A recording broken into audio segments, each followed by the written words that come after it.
अस्सलाम वालेकुम viewers, welcome to my YouTube channel Rana Qaiser Shahzad. उम्मीद है आप खैरियत से होंगे। दोस्तों, आज की वीडियो में हम जानेंगे कि कुवैत ने जो फ्री मौसम सरमा की वैक्सीनेशन एक्सपेक्ट के लिए ऑफ़र की है, उसका हासिल करने का तरीका का क्या है, उसकी अपॉइंटमेंट कैसे ले सकते हैं। तो आज की वीडियो में हम ये मुकम्मल जानेंगे कि कैसे अपॉइंटमेंट लेते हैं और कौन से लोग जो अपॉइंटमेंट ले सकते हैं। अगर उससे पहले आपने मेरा यूट्यूब चैनल सब्सक्राइब नहीं किया तो प्लीज़ सब्सक्राइब कर दीजिए, साथ बेल वाले बटन के नोटिफिकेशन ऑल कर दें ताकि आने वाली नई वीडियो आप तक आसानी पहुंच सके। तो चलते हैं अपने लैपटॉप की स्क्रीन पे। लैपटॉप की स्क्रीन पे जाने से पहले मैं आपको ब्राउज़र पे ओपन कर दूंगा, तो उसके बाद में आपको ये इस तरह का एक इंटरफेस शो कर देगा। इंटरफेस जैसे मेन पेज का शो करने के बाद में आपको ई सर्विसेज पे लॉगिन पे चले जाना है। जब आप ई सर्विसेज पे चले जाएं तो उसके बाद आप क्लिक करेंगे तो आपको एक ऐसा इंटरफेस आ जाएगा। आपने वहां पे 4th नंबर 1 है winter vaccination appointment winter vaccine appointment पे क्लिक करना है। तो उस तरह आपको वो नेक्स्ट पेज पे ले जाएगा। वहां पे इस तरह का इंटरफेस शो करेगा। इंटरफेस शो करने के बाद में आपने अपनी सारी जो इंफॉर्मेशन हैं वो आपने पुट करनी है। सारी इंफॉर्मेशन जब आपने पुट करनी है तो इस तरह वो आपको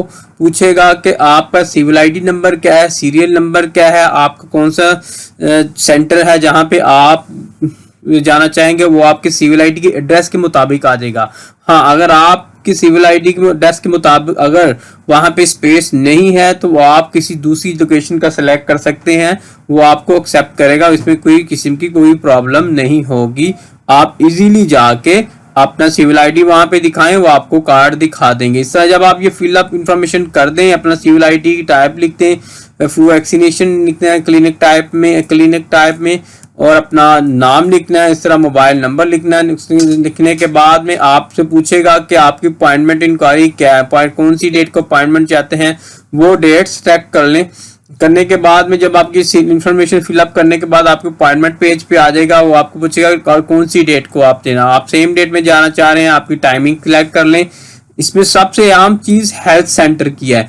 सम टाइम अगर आप खैतान एरिया में रह रहे हैं, खैतान एरिया में अगर जितनी भी अपनी फ्लू वैक्सीनेशन हासिल करने की स्लॉट्स हैं वो फुल हो चुकी होंगी, तो आपको फरवानिया या आपको राबिया या आप सालमिया कोई सेंटर हेल्थ सेंटर है वो आपको सिलेक्ट करना पड़ेगा। तो वहां से आप चेंज करके वो सिलेक्ट कर सकते हैं। तो इस तरह आपकी अपॉइंटमेंट लेके आप जब आपकी अपॉइंटमेंट प्रोसेस कंप्लीट हो जाए तो इस तरह का QR कोड दिखाएगा कि आपकी अपॉइंटमेंट जो है कंप्लीट हो चुकी है, आप सक्सेसफुल होगी है। ये आप QR कोड जाके क्लिनिक में दिखाएंगे इंटर रिसेप्शन पे। तो इस तरह फिर वो आपको आपका लॉग बुक में आपका नाम दर्ज करेंगे। आपको पूछेंगे कि आपको कोई प्रॉब्लम है, डायबिटीज तो नहीं है, आपको कोई पहले किसी किस्म की कोई सिम्टम है तो वो आपको बता देंगे, वो आप रिकॉर्ड में लिख देंगे। तो उस तरह आपको वो लिखने के बाद में आपको इस तरह का एक कार्ड इशू करेंगे। इस तरह का जब आपको एक कार्ड इशू करेंगे, ठीक है, वो कार्ड लिख के आपको रिकॉर्ड में आपको दे देंगे। ये कार्ड होगा, ये कार्ड आप अपने पास रखना है, ठीक है। आपने यहाँ से आपने ट्रायज रूम में चले जाना, वो आपको बता देंगे। वहां रूम पे जाके आपने वैक्सीनेशन लगवानी है। वैक्सीनेशन लगवाने के बाद में आप ये कार्ड अपने पास रखना है। वैक्सीनेशन आपको दोनों आर्म में लगेंगी और उसकी पेन कुछ दिन आपके लेफ्ट साइड या राइट साइड एक बाजू में रहेगी। तो इस तरह आपने घबराना नहीं, परेशानी हो, ये वैक्सीनेशन अच्छी है और आपके तहफ़्फ़ुज़ और हिफ़्ज़ान के सेहत के लिए है। तो आप ये कंप्लीट कर लें, ये कार्ड अपने पास रखें। तो आप दूसरों को भी ये इंफॉर्मेशन शेयर करें ताकि जो लोग इससे ज़्यादा से ज़्यादा फ़ायदा उठा सकते हैं और ले लें। तो दोस्तों, उम्मीद है कि आज की ये वीडियो आपके लिए अच्छी होगी। हमारी एफर्ट्स यही है कि आप तक ज़्यादा से ज़्यादा अच्छी इन्फॉर्मेशन पहुंचाई जाए। तो प्लीज़ मेरा चैनल को सब्सक्राइब करें, सपोर्ट करें ताकि आने वाली वीडियो आप तक आसानी पहुंच सके।